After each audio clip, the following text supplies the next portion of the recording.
Hello everyone, welcome to the full screen edition of Christopher Reacts. This is a new channel.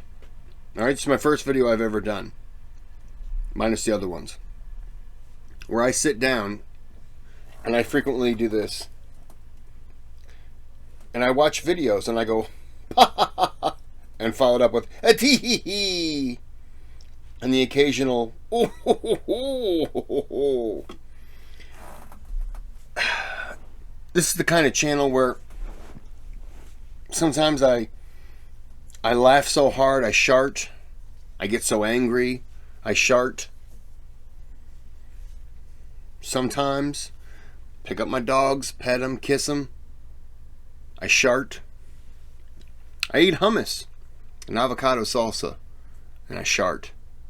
This basically is a channel where I'm just giving myself the free range to let a little bit of stuff just let it slip on out. I'm going to edit all this out. I'm not going to edit any of it. I'm going to let you all just enjoy it. You ever get those hot ones? They go you're like, oh yeah, it's disgusting. We shouldn't talk about that. So this is this shopper got caught doing something evil. Mature audiences only. This is a Sam from Holland request, and we're gonna watch it right now. YouTube gathering. A bunch of us got together and we sharded. Just kind of goes with the motif.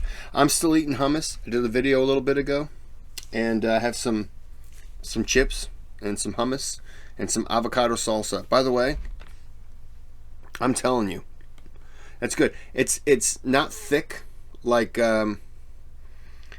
regular guacamole, but it's still very good.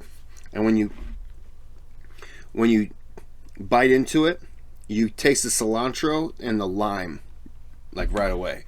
I recommend it. It's very good. Probably not good to eat salty chips all the time, but I won't tell if you don't. So we're gonna go ahead and get in with the video, and we're gonna start right now. Oh yeah, and Mr. Mrballen says like and subscribe or he's going to stop making videos on YouTube. Of the most disturbing and distressing videos when you realize what it's about. Fair warning, we're going to play a portion of that video in today's episode towards the end of the episode, and also fair warning, the ending to this story is just totally heartbreaking and brutal, so viewer discretion is advised. But before we get into today's story, if you're a fan of the strange, dark, and mysterious delivered in story format, then you've come to the right place, because that's all we do, and we upload once or twice every week. So if that's of interest to you, please move into the room directly above the like button's apartment and immediately begin hosting tap dancing classes in your apartment. Also, please subscribe to our channel and turn on all notifications so you don't miss any of our weekly uploads. Okay, let's get into today's story. I'm going on tour with Christina Aguilera and we're doing this song. We have slutty outfits on and everything. It's an amazing show. Us and the Blue Man Group.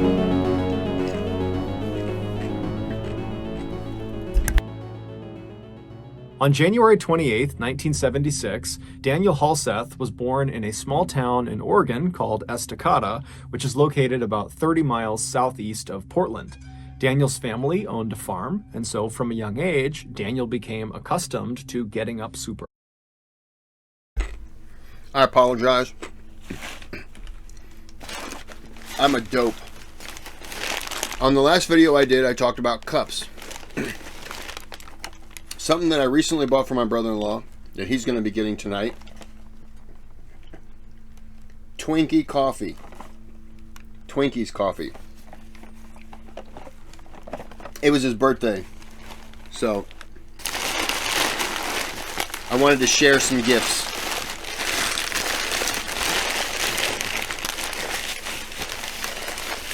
I got this for my sister.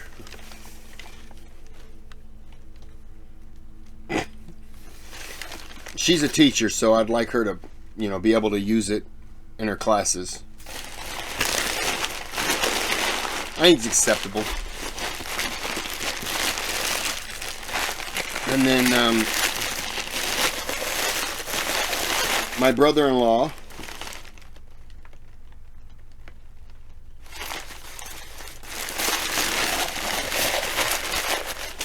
and then my niece. I'm hoping she's going to take this with her to her second year in college, because this is a very important, and it shows her that she's woke. Am I right? Who doesn't want to drink out of this giant mug?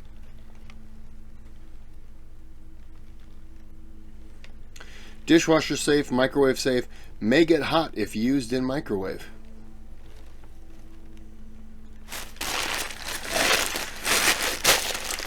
On the last video I said I was going to share, I'm going to share my cup in the next video that I do, which will be the worst kidnappers in Australia. My cup isn't a whole lot, but it's still entertaining.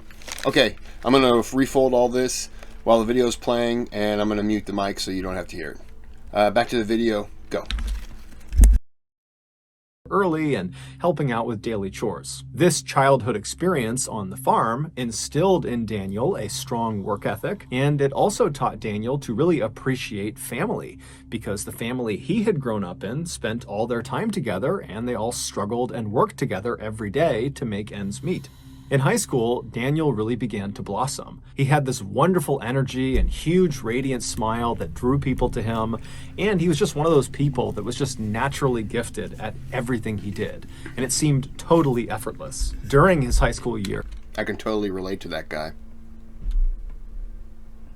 he picked up playing the piano as well as the drums, and his classmates affectionately nicknamed him Drummer Dan. Daniel was also amazing with anything to do with computers or technology, and Daniel was just very handsome and very athletic and fit, and so he was Is he talking about me again or this guy? really the guy that everybody wanted to be. But despite having all of these things going for him, Daniel was dealt a major blow in 1994 when he was in his junior year of high school. That year, his father, who he was quite close with, died unexpectedly from a brain aneurysm. This was a crushing blow for a young man that still very much leaned on his father for guidance and support. But Daniel, like the rest of his family, found a way to just keep on going despite this immense heartbreak. In 1995, so a year after his father's death, Daniel would graduate high school, and he would head to Salem, Oregon, where he would go to school and earn his bachelor's degree in music, and then he would stick around in Salem at another university, and he would earn his master's in business.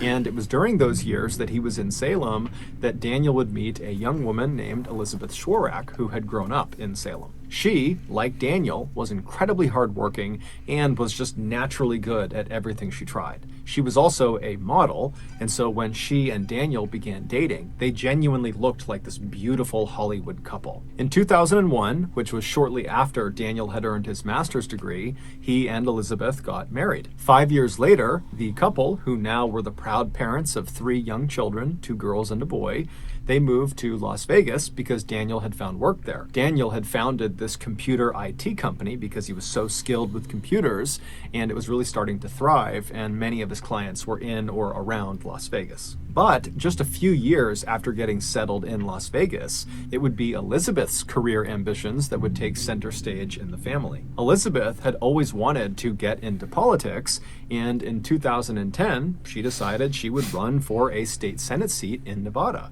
But in order to do that, she would need to campaign really aggressively, which would mean she'd be gone a lot of the time. And so Daniel, who was working full-time with this computer company, he would need to keep doing that because that paid the bills, but he would also have to become the primary parent for their 3 children. And so when she approached Daniel and said, I really want to do this, but it requires a lot out of you. Are you willing to do this?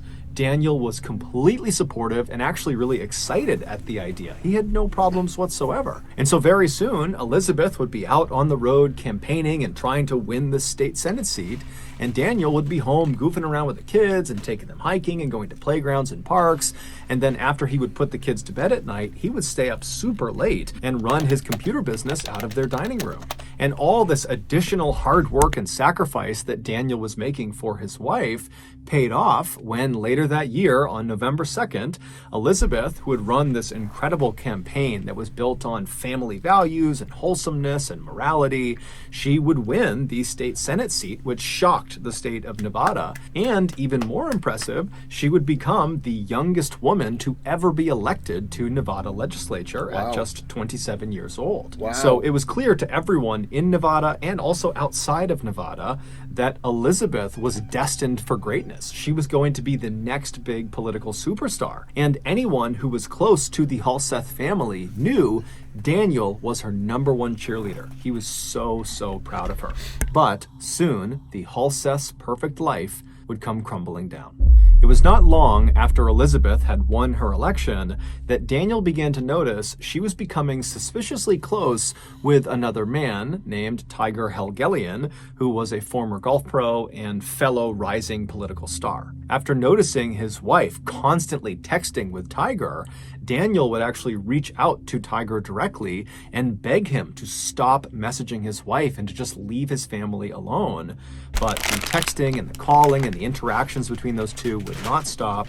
And then finally, in October of 2011, so less than a year into Elizabeth's first term as a state senator, Daniel would find out that his wife and Tiger had been away together alone on this long extended work trip. And so Daniel realized that almost certainly his wife was having an affair. And so when his wife came home from this trip and she was unpacking in their bedroom, Daniel walked into the room and he accused her of being unfaithful.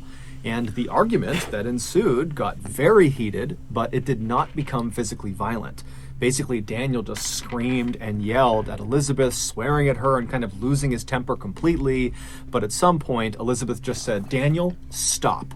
And Daniel would actually stop. And in fact, both Elizabeth and Daniel, when they were called this night, would say as soon as she said stop, Daniel stopped yelling and he left the room. Over the next couple of days, Daniel and Elizabeth would go to therapy sessions at their church, indicating that they both were making a concerted effort to try to salvage their marriage. But on October 21st, 5 days after this big blow-up fight about the affair, Elizabeth would go to police and she would claim Daniel had touched her inappropriately during the fight they had over the affair.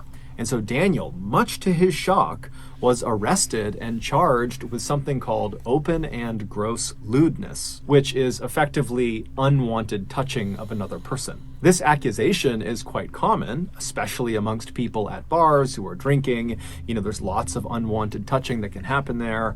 But interestingly, this particular charge is cited as being one of the more frequently falsely accused offenses because the police do not require any physical proof to actually arrest someone. Basically, people are, in theory, able to get other people arrested simply by claiming they inappropriately touched them, even if there is not a shred of proof. It's basically one person's word against the other. After being found guilty of open and gross lewdness, Daniel was sentenced to 6 months of probation, anger management, and he had to register as a sex offender. Shortly after he was found guilty, Daniel filed for divorce. Their divorce, which was heavily centered on who gets custody of their 3 kids, was very contentious, it was very bitter, and it was very public. Because Elizabeth was a state senator, she was in the public eye, and because her campaign that she had run on to get elected was built entirely on wholesomeness and family values and having good moral character, that when rumors started to fly that she had had this affair with Tiger Helgelien and that had blown up her family and her husband is being charged with open and gross lewdness, it was just so salacious that despite her denying that she ever had this affair and acting like she was in the right, she was still forced to resign from her state Senate seat in February of 2012. The divorce would finalize later that year, and most likely because of Daniel's new sex offender status from the open and gross lewdness charge, he was denied custody of the 3 children, despite the fact that for the last several years, he had been the everyday primary parent. So Elizabeth, she gets custody of all 3 kids, and she promptly leaves Nevada to go to Alaska with her 3 kids to live with Tiger Helgelien, the man she denied having an affair with. And shortly after arriving in Alaska, she married Tiger Helgelien. Daniel was heartbroken. It was like his life had blown up in a matter of seconds. But most devastating of all was that his kids, who he called his three little angels, were now so far away from him, he couldn't even see them if he wanted to. But just like he had done back in 1994 when his father passed away, Daniel just found a way to keep on going despite this horrible pain he was feeling. Over the next few years, Daniel would pour himself into his computer business and really make that his full-time effort, and he would make every effort to see his children any chance he got. But because his relationship with his ex-wife Elizabeth was not good, it was really difficult to see his kids. Eventually, Daniel... I don't think that's fair to be able to just take the kids and move. I don't think it's fair at all. I know some people will disagree with it, but men really do get screwed over a lot. But I don't think that if you're in that relationship, unless she can justify it by a job or something like that, like, no. And if you do move, it should be her obligation to pay for the kids to be able to go back and see him. Like, you're taking the kids away. It's your responsibility now to make them be able to see him. Let's even it up. Daniel would meet another woman named Bogdana, and they would actually get married. And when that happened, it seemed like, in the eyes of Daniel's family, he was starting to kind of finally get his life back on track. Around this time, Daniel began sharing more and more of his life on his social media channels. And every post he made, and he made lots of them nearly every day, were so overwhelmingly positive and optimistic, and it really showcased his wonderful personality that was all about lifting up your fellow person and just being a good human being. And he also posted loads of videos of him goofing around with his three kids because he adored his kids. They were the most important thing to him by far. But despite having this very cheerful outward presence on social media, privately, Daniel was dealt yet another very difficult blow in 2019 when his marriage to Bogdana, his second wife, fell apart. And so once again, Daniel was all alone. His social media posts around the time of the second divorce remained positive and very optimistic for the most part, but anytime you saw an image of Daniel actually facing the camera, you could just see a distinct sadness in his eyes. But just as quickly as it seemed like once again Daniel's life was just going to crumble, something truly amazing happened for Daniel. Daniel's first ex-wife, Elizabeth, and their three kids decided to leave Alaska and come back to Nevada and resettle in Las Vegas. This was not because Elizabeth wanted to rekindle with Daniel. It was just because she and the kids liked living in Las Vegas and wanted to come back. And as soon as they were back, Daniel suddenly got to see his kids all the time. He was so excited and so happy. In fact, by late 2020, Daniel's youngest daughter, Sierra, who was 16, she had basically just moved in with Daniel, even though legally speaking, she was not supposed to be doing that. And her mom, Elizabeth, was totally unhappy about it. But regardless, that was just how it was. She was living with Daniel. In August of that year, so around the time that Sierra had basically moved back in with Daniel decided to take his ex-wife, Elizabeth, back to court to see if he could get custody of Sierra, because Sierra was the only minor of their three children. She was still 16, and at that point, Sierra was already living with him. During the recorded video sessions between Daniel, Elizabeth, and the judge, Daniel would tell the judge that life in Elizabeth's home was totally toxic and not good for his children, and certainly not good for Sierra. Daniel would explain to the judge that Sierra was really struggling with some mental health issues, and what she needed right now was professional therapy, something he had already enrolled her in since she had moved back in with him. Daniel also presented to the judge a letter that he said Sierra wrote that basically backed up the idea that she is better off living with her father. Elizabeth would generally respond to all of these things that Daniel was saying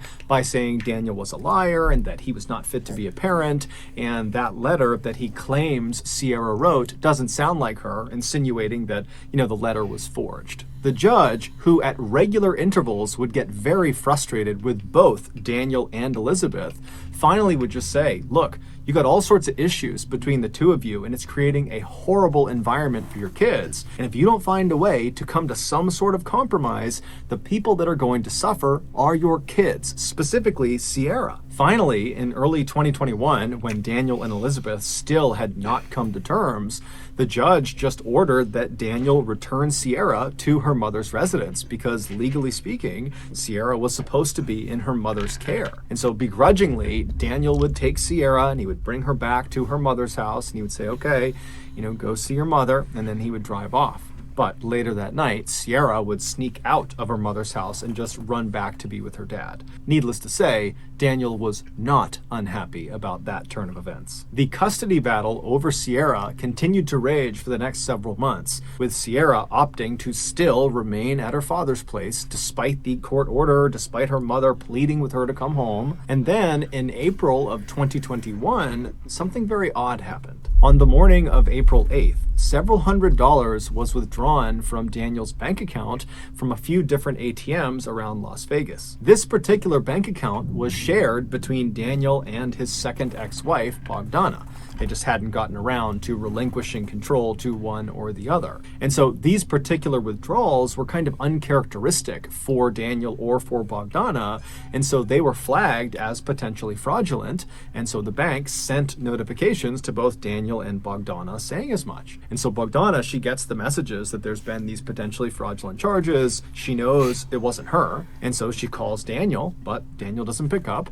and so she texts Daniel. But again, silence from Daniel. Thinking this was a little bit odd, Bogdana reached out to Daniel's mother, Christine, knowing that Daniel and his mom spoke nearly every day. And so she filled the mother in about what was going on. And after getting all the information from Bogdana, Christine would try calling and texting Daniel, but still got nothing. And so she reached out to her granddaughter, Sierra. And so she calls Sierra. Sierra doesn't pick up. She texts Sierra asking to speak to Daniel, and Sierra doesn't get back right away, but eventually she responds to Christine, and the response just said, his phone has been acting up, but he's okay. It should be fixed by tomorrow night. No worries. Now, Christine was relieved to read that her son and her granddaughter were just fine, but at the same time, there was just something odd about the fact that she could not get in touch with her son, and that Sierra was kind of acting a little bit cagey, not answering her phone, which was unlike her, and then sending a message that didn't quite sound like her.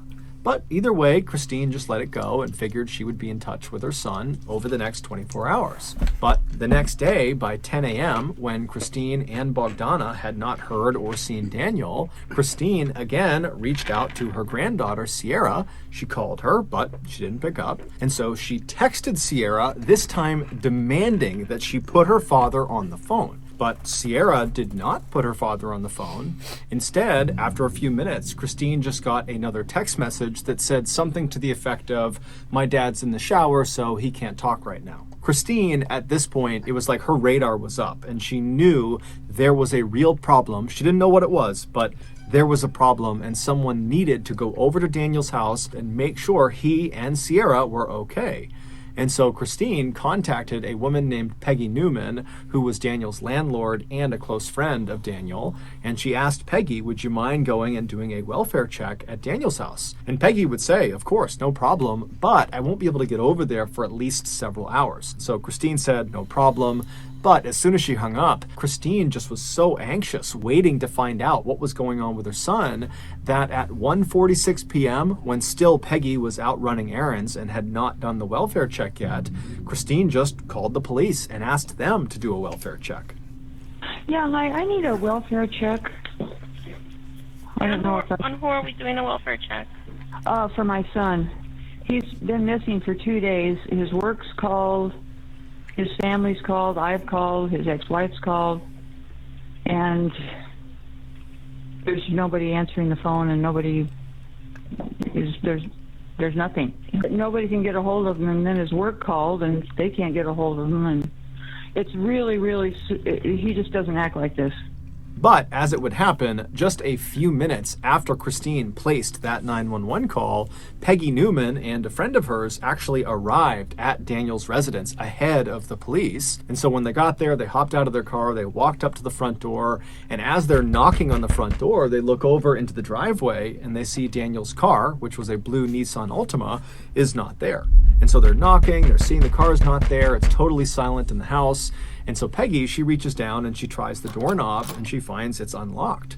So she twists the knob, she opens the door, and she and her friend step inside. Just minutes later, Your body's only healthy when your hormones are balanced, and that's why so many guys suffer from low T. Unbalanced hormones can really impact your life, from low libido.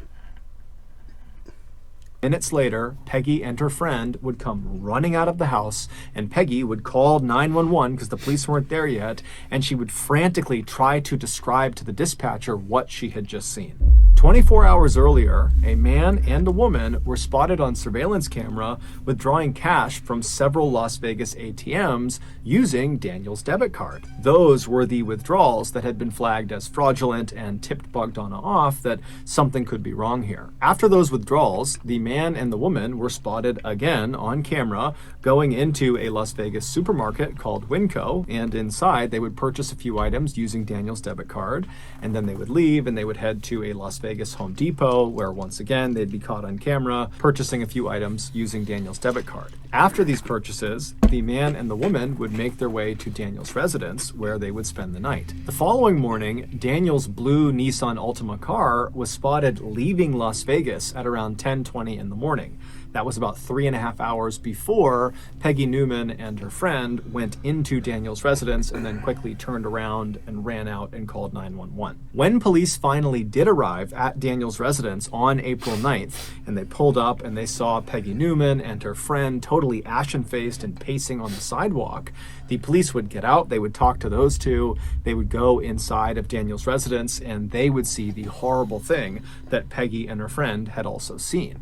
But the police could not make sense of what they were seeing. It really just did not add up. Then, 4 days later, on April 13th, police in Salt Lake City, Utah, just happened to find the man and the woman that were seen on camera on April 8th using Daniel's debit card and going to the Winco and the Home Depot. The police, they just happened to find these people on a bus in Salt Lake City. And after going through the man and the woman's belongings, including their phones, the police would discover a video that these two had taken of themselves in the last couple of days that explained what was inside of Daniel's house. Welcome back to our YouTube channel. Day 3 after murdering somebody. Whoa! Don't put that on the camera. Isn't that the daughter? The young man and the young woman you just saw joking on camera about murdering someone were 18-year-old Aaron Guerrero and his girlfriend, 16-year-old Sierra Halseth, Daniel's youngest daughter. That's what I thought. Allegedly, on the morning of April 8th, after Aaron and Sierra had pulled all that money out of all those different ATMs, they had gone to the Winco and purchased disposable gloves and bleach and drop cloths, and they had gone to the Home Depot and purchased a circular saw and saw blades and lighter fluid. And then they headed for Daniel's house. It's not been made public what actually occurred inside of Daniel's residence, but we can make a few assumptions. Daniel adored his children. There was no act there. He truly loved his children. And so it would never cross his mind that one of his children or one of their significant others would ever want to hurt him. And so when Sierra and Aaron went inside of Daniel's house, it would have been extremely easy to sneak up on Daniel or just kind of catch him off guard, because he's not looking to put up a fight. He thinks he's around people that love him and respect him because he loves and respects them. But however the young couple did it, they would inflict up to 70 stab wounds in Daniel's body, most of which were in the back of his head. And then at some point during this vicious attack, they stuffed Daniel into a sleeping bag, and right in the middle of the living room of his house, they doused him in lighter fluid and lit him on fire. It's unclear what exactly killed Daniel or for how long he was actually conscious and aware of what was happening before he died, but it's very possible that Daniel had at least a small moment in time where he recognized his beloved little angel, Sierra, was actively trying to kill him.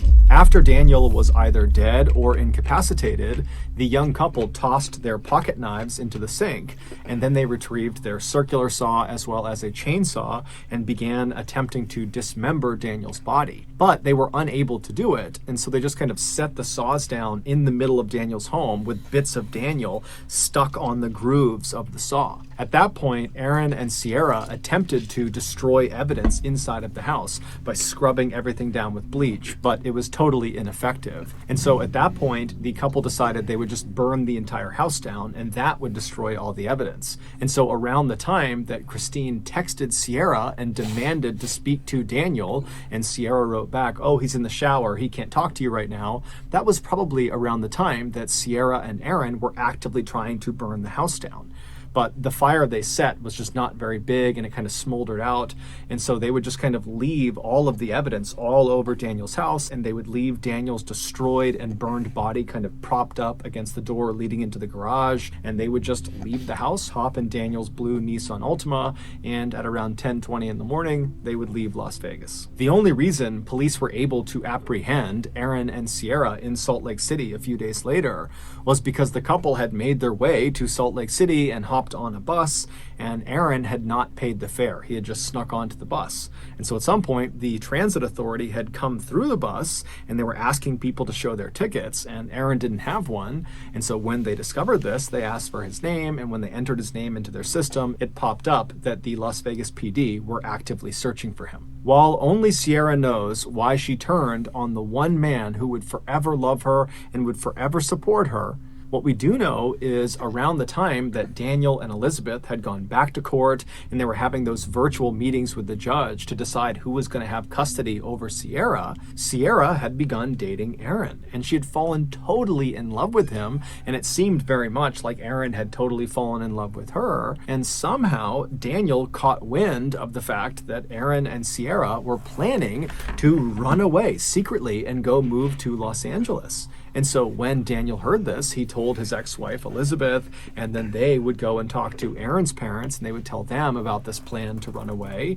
And both sets of parents talked and decided it was in both child's best interest if they stopped seeing each other. And so starting in early 2021, the parents forbade their child from seeing each other, and that was it. But even though all the parents were involved in this decision, because Sierra was at the time living with Daniel, it seemed like she focused her rage about this decision on Daniel, because he was the one kind of enforcing the rule. And so it's believed in April of that year, Sierra decided she would just have to kill her father in order to get her boyfriend back. In Daniel's obituary, his family very conspicuously left Sierra out, saying that Daniel was survived by 2 loving children, not 3. His family has also come out and publicly stated that they hope Sierra and her boyfriend are given the harshest penalty allowable by law. Despite the existence of this confession video that Aaron and Sierra took of themselves talking about murdering Daniel, they have pled not guilty and are currently awaiting trial. So that's going to do it. If you got something... What a couple of pieces of shit they are. Wow. I don't really know what to say. It's kind of took a curve I wasn't expecting. I was kind of figuring if something happened, he was going to kill that tiger guy. I don't know. And then when the family moved back to Las Vegas, I thought, well, no. I don't know, that sucks. No kid. Wow. I don't have anything I can add to that. Kind of a sad story. Yeah, I'm just going to end it here. Nice video, Sam. You've ruined the mood of everyone. All right. Like and subscribe. Thumbs up. Murder. YouTube. Algorithm. Deep Web. The Onion Router. Hitmen. Amazon. I think I hit all the algorithms. Okay. Have a good day. Have a good night.